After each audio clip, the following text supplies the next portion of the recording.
Assalamu alaikum wa rahmatullahi wa barakatuh. Good day. Hope you are enjoying good health. I am Hafiz Wagidullah, lecturer in the Department of Pharmacognosy, Faculty of Pharmacy at Vedi University Lahore.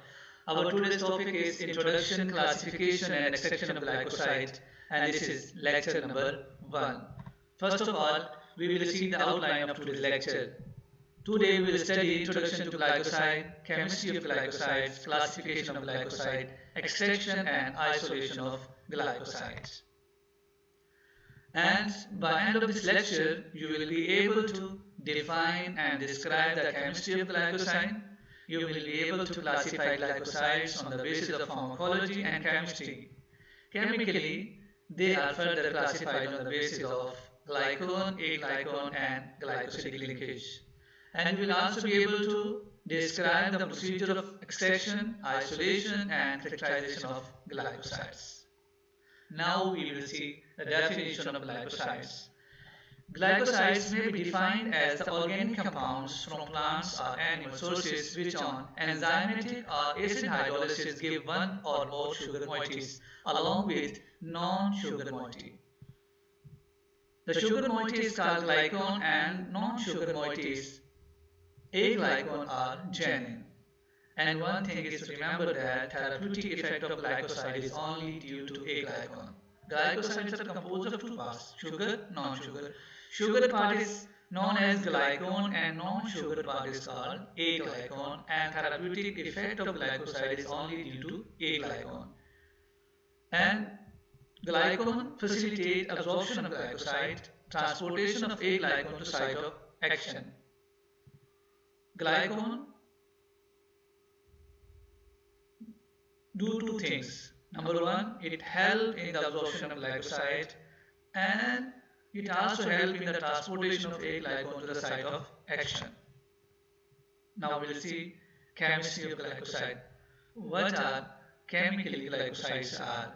Chemically glycosides are acetals in which one hydroxyl group of sugar is condensed with a hydroxyl group of non-sugar component, and the second hydroxyl group is condensed within itself to form an oxide ring. More simply, glycoside may be considered as sugar ethers. Other thing, you must remember that both alpha and beta glycosides are possible depending on the stereo configuration of the glycosidic linkage. However, only beta forms occur in plants. In animals, it can be alpha form, but in plants only beta form present. Now, we studied that glycosides are acetal. Now we will learn what is acetal.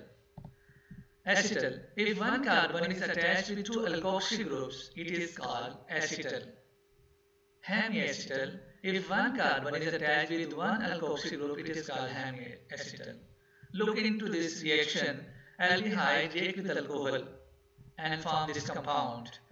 Look into this carbon. This carbon is attached with hydroxyl group and there is one alkoxy group. So we have read that if one carbon is attached with one alkoxy group, this carbon is attached with only one alkoxy group. So this compound is known as hemiacetal. And if the carbon is attached with two alkoxy group, which is here, then this compound is known as acetal. Now we will see how glycoside is acetal. Look here, this compound is hemiacetal and this is glycone part, sugar part. It reacts with the non-sugar part and form this compound, which is glycoside. Look here, this carbon have this one alkoxy group and this alkoxy group. So this carbon contains two alkoxy group linked to two alkoxy group. Therefore, this compound is known as acetal. So glycosides are mostly acetals. Now we will see the classification of glycoside. Glycoside may be classified on the basis of their pharmacological activity or on the basis of their chemistry. First of all, we will study how pharmacologically they can be classified. So first we will learn pharmacological classification of glycosides. Glycosides can be classified on the basis of pharmacological properties both in modern medicine and in traditional medicine. And when you will go through the books and research articles, you will find that in modern medicine, in allopathy, only few glycosides are being used. One of which is digitalis, and digoxin and digitoxin are derived from this digitalis plant. But in traditional medicine, they are widely used in different forms due to their different pharmacological properties.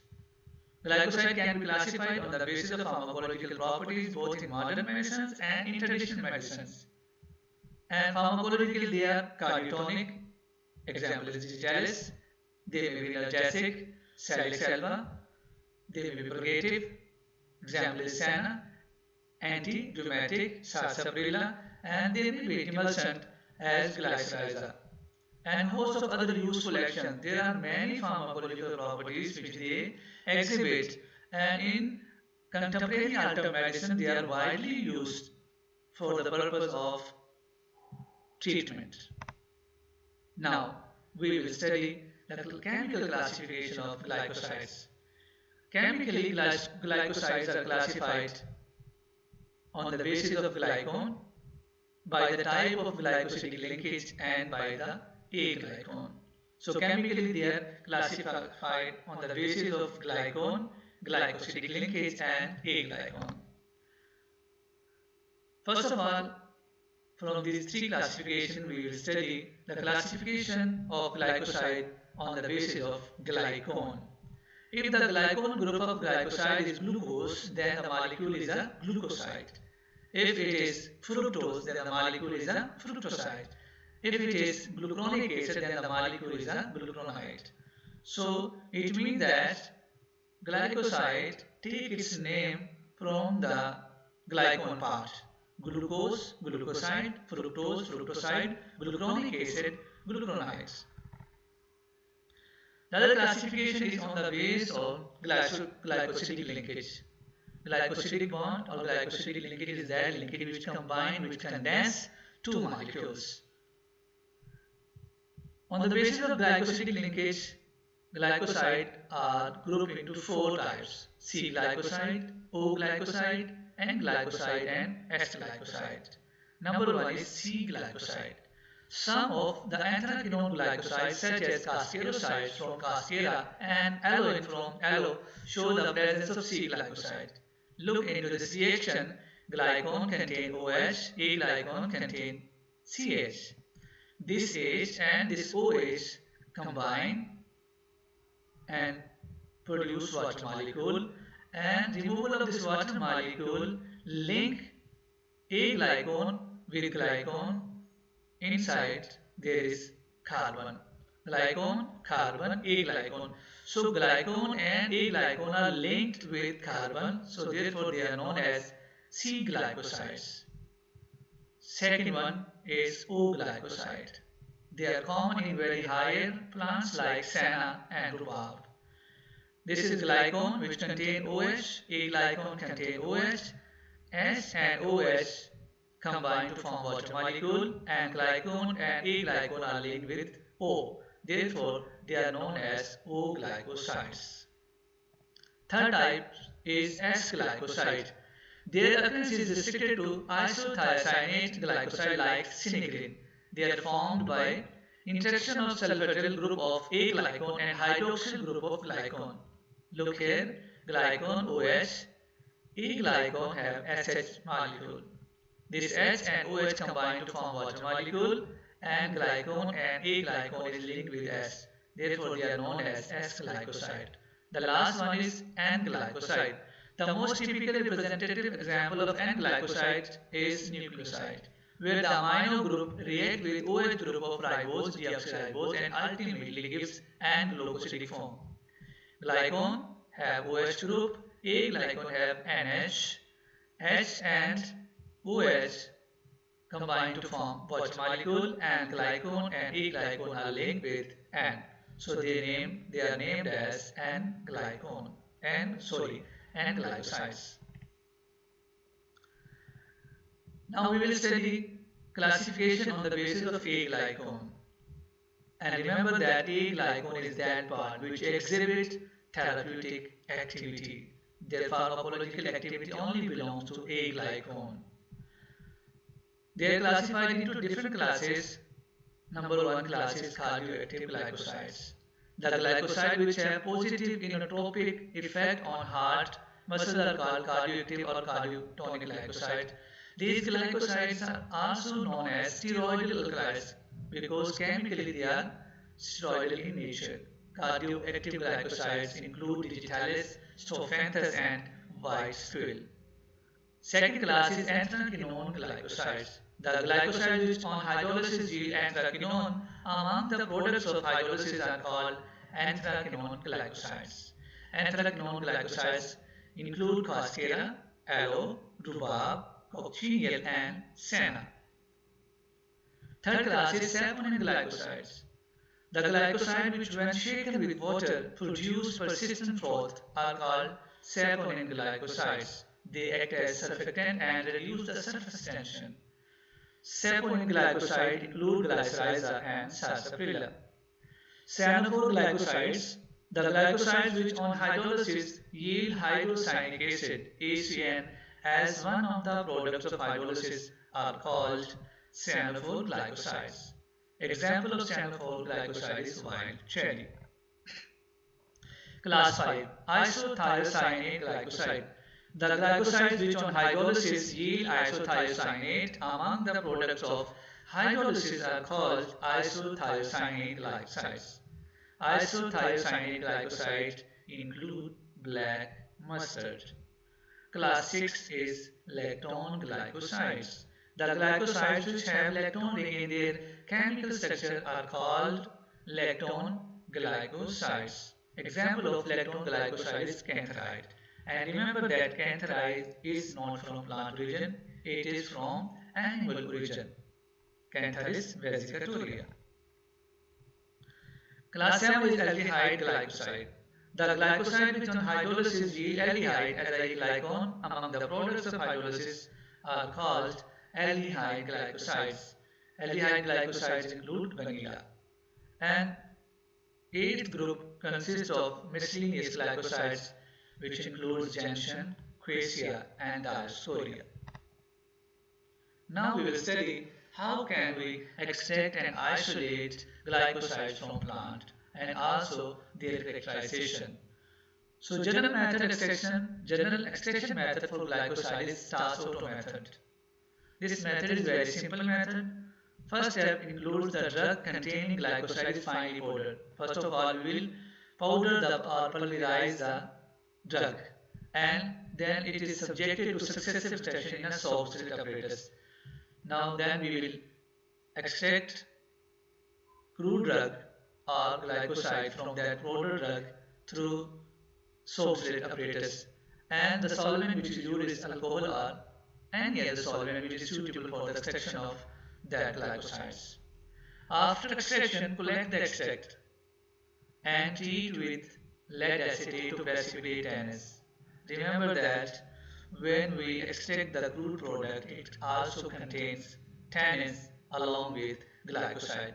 So we are going to isolate only glycoside. So we will have to precipitate tannins and remove from that crude extract.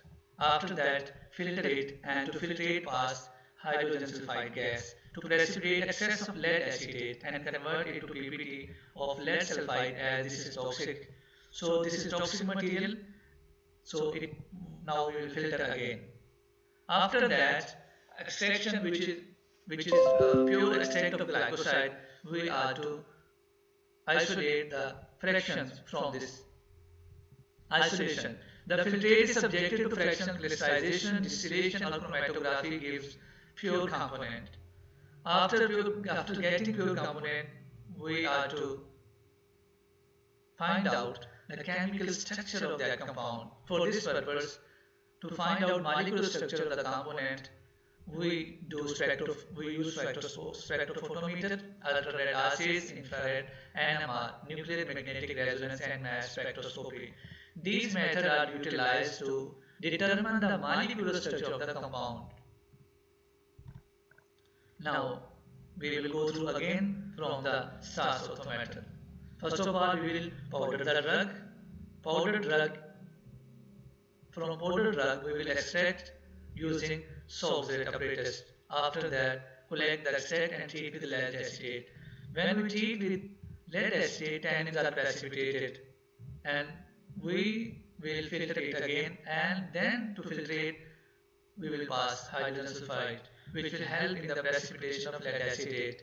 Now we will filter it again. For isolation and determination of molecule structure, the filtrate is subjected to fractional crystallization, distillation or chromatography. Then pure component is obtained. The pure component is then subjected to spectrophotometer, ultra-red assays, infrared, NMR and mass spectroscopy. And finally, we have the molecular structure of that compound which we extracted from the plant. Then we isolated the pure components. Then we determine their molecular structure. Summary: what we have learned? We have learned in this lecture. Glycosides are composed of two parts. First thing which we have learned, that is glycosides are composed of two parts. One part is glycone, which is sugar part, and other is aglycone, which is non-sugar part. And we also have learned that therapeutic effect of glycoside is only due to aglycone. And we have learned that chemically glycosides are acetals or ethers. And glycosides can be classified on the basis of pharmacology and chemistry, and chemically they are further classified on the basis of glycone, aglycone and glycosidic linkage. We have also gone through the general extraction method of glycoside, which is Stas Otto method. Textbooks. To increase your knowledge, to enhance your knowledge, and to get standardized knowledge, you must go through the textbooks. I also went through these three books for preparing this lecture. I recommend you that you must go through the chapters glycoside from these books. Book 1 is Trees and Ivan, Pharmacognosy. Author name is Evans W.C. The second book is the textbook of Pharmacognosy by Muhammad Ali, and third one is Pharmacognosy by Vero E. Tyler. Thank you for listening. If you have any question pertaining to this lecture, I will suggest you go to your Google Classroom and write a question in the discussion board. Jazakallah khair.